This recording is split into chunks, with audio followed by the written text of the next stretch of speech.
కాకినాడ జిల్లా తునిలో సంచలనం రేపిన చిన్నారి జ్ఞానేశ్వరి మిస్సింగ్ కేసులో పోలీసులు దర్యాప్తును మరింత వేగవంతం చేశారు. పాప అదృశ్యమై పలు రోజులు గడుస్తున్నా ఆచూకీ లభించకపోవడంతో అన్ని కోణాల్లో విచారణ కొనసాగిస్తున్నారు. ప్రాథమిక దర్యాప్తులో యానిమల్ అటాక్ జరిగి ఉండకపోవచ్చని పోలీసులు ఒక అంచనాకు వచ్చినట్లు తెలుస్తోంది. దీంతో కేసును కిడ్నాప్ కోణంలో కూడా లోతుగా పరిశీలిస్తున్నారు. ఈ ఘటనకు సంబంధించి తెలిసిన వ్యక్తుల ప్రమేయం ఉండొచ్చని అనుమానంతో అనుమానితులను ప్రశ్నిస్తున్నారు.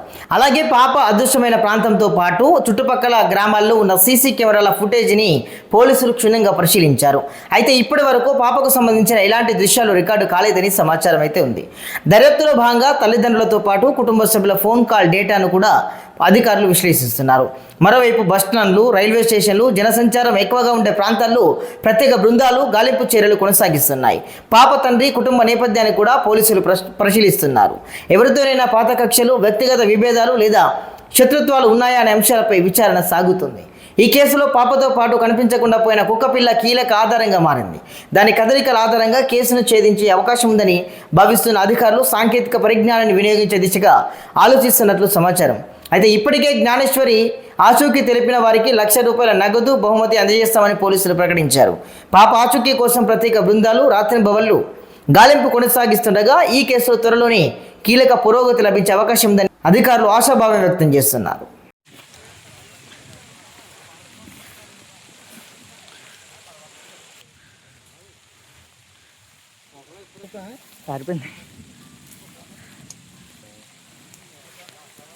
ఎందుకో గాబరైపోయారండి ఆడవాళ్ళు. ఎంతమంది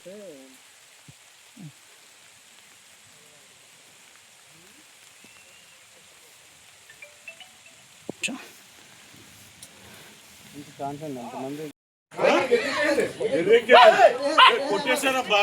చూడండి వెళ్తుందా మొబైల్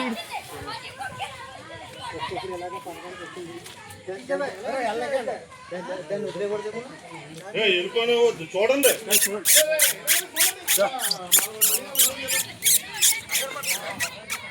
మీదకి వస్తుంది ఒక నిమిషం. దానికి అంగ పెట్టద్దు.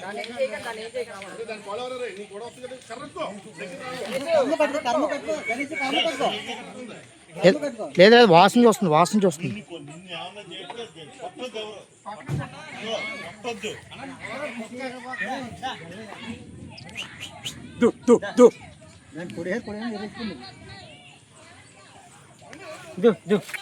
లేదు లేదు వెళ్తుంది వెళ్తుంది అది వెళ్తుంది. ఎక్కడికో చూడండి. లేదండి అది ఎరిగిపోయింది. అది ఎర్రెక్కలేదు వాసన చూస్తుంది, వాసన చూసుకుని ఎంతసేపు ఉండదు. సార్ ఖర్చేస్తుంది. అది పెంపుకో కాళ్ళ మీద కనబడిపోతుంది. ఆల్రెడీ మనుషులు పెంచితే దానికి ఇష్టం అలాంటి అదే కట్టుతుంది. అది తీసుకెళ్తుంది.